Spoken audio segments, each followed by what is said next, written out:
UP और उत्तराखंड की खबरों के लिए एबीपी गंगा को सब्सक्राइब करें और बेल आइकन दबाएं। और प्रियंका वाड्रा जी, आपकी सरकार है, वहां पर दो बहनों के साथ 12 के अंदर जो घटनाएं हुई है, घटना खाली एक जगह नहीं, 3 आपके बड़े शहरों में हो रही हैं और आप चुप हैं।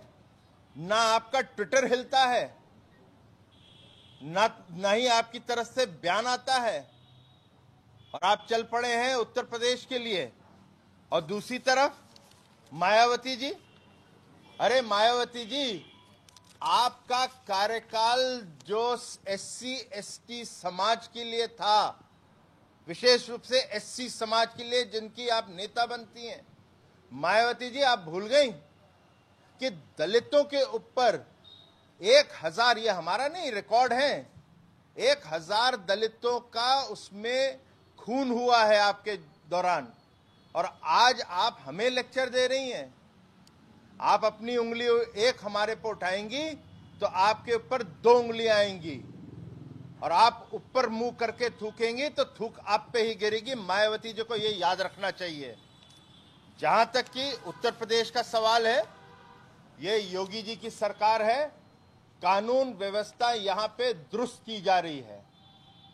आप सबको याद होगा, ये वही लोग हैं जिन्होंने उत्तर प्रदेश के अंदर माफिया राज कर रखा था, ये वही लोग हैं जिन्होंने जंगल राज किया था, और यही पार्टियां हैं बसपा और सपा जिन्होंने संरक्षण दिया हुआ था इन्हीं लोगों के ऊपर, जिन पे हम कार्रवाई कर रहे हैं और कठोर कार्रवाई कर रहे हैं और ठोक के कर रहे हैं उनके ऊपर कार्रवाई।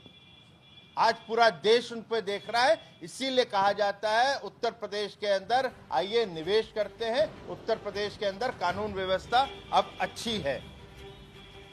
जहां तक कि उत्तर प्रदेश का सवाल है, तो हमारे नहीं आंकड़े हैं, ये केंद्र सरकार के नेशनल क्राइम ब्यूरो के आंकड़े हैं। 2016 की तुलना में 2020 में महिलाओं के ऊपर जो बलात्कार हुआ है वो 38.5% गिरा है। जो महिलाओं के ऊपर अपराध होता था वो 36% गिरावट आई है 2016 और 2020 में। तो इसलिए उत्तर प्रदेश के अंदर कठोर कार्रवाई हो रही है कानून व्यवस्था को दुरुस्त करने के लिए। जो आपने माफिया राज और जंगल राज बना रखा था बसपा और सपा ने, और जहां तक कि उत्तर प्रदेश के अंदर जो हाल की घटनाएं हैं जिसके ऊपर चर्चा हो रही है, जिस पर राजनीतिक रोटियां सेक रहे हैं, हाथरस के अंदर एसआईटी बनाई गई है, उसकी रिपोर्ट जल्द आ जाएगी 7 दिन के अंदर।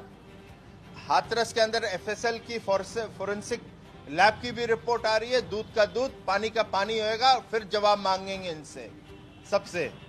और जहां तक कि बलरामपुर का है, वहां पर 2 लड़के जो हैं साहिल और शाहिद, दोनों को गिरफ्तार किया गया। कानून अपना काम कर रहा है, लेकिन ये लोगों को राजनीतिक जो है उस पे बयानबाजी करना और राजनीतिक दृष्टि से अपना वजूद या जमीन जो उनकी खोई हुई है उसको ढूंढने का जो कांग्रेस, सपा और बसपा कर रहा है, वो देश की जनता, उत्तर प्रदेश की भी जनता देख रही है।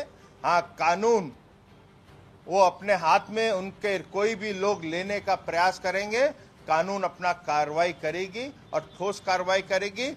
और कानून व्यवस्था उत्तर प्रदेश में रहे उसके लिए सख्त आदेश दिए गए हैं। हर जिला प्रशासन को दिया गया है कि आपको कानून व्यवस्था ठीक रखना है और दुरुस्त रखना है। बहुत बहुत धन्यवाद।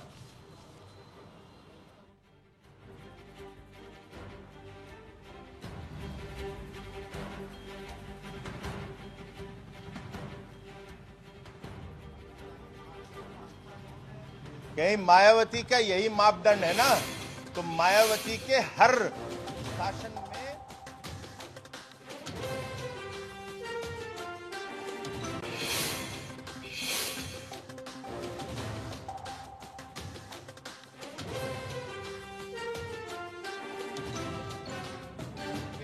कानून व्यवस्था अच्छी है और इसके आंकड़े हैं, कुछ घटनाएं हुई हैं, उस पर हमें भी खेद है, मगर और उस पर कानून की कार्रवाई करी जा रही है। बड़ी खबर, सिद्धार्थनाथ सिंह ने सरकार की तरफ से पलटवार किया है विपक्ष पर। बसपा राज में 1000 दलितों की हत्या हुई, ये कहा है सिद्धार्थनाथ सिंह ने। आजादी है, कुछ चीजें होती हैं, उसके कारण कहीं कुछ रोका है तो मैं जिला यहां से नहीं है, जिला प्रशासन को अपने विवेक के आधार पर कार्य करती है। आपके सामने मैं खड़ा हूं, आपको कहां रोकते हैं हम? आपसे हम बातचीत कर रहे हैं, आइए।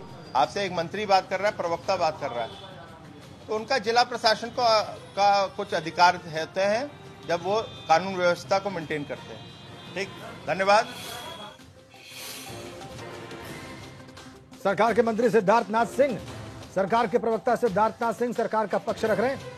मायावती को उन्होंने घेरा है, कांग्रेस पार्टी को उन्होंने घेरा है, पलटवार किया है सरकार की ओर से और बताया है मायावती का जवाब देते हुए कि 1000 दलितों की हत्या उनके राज में हुई।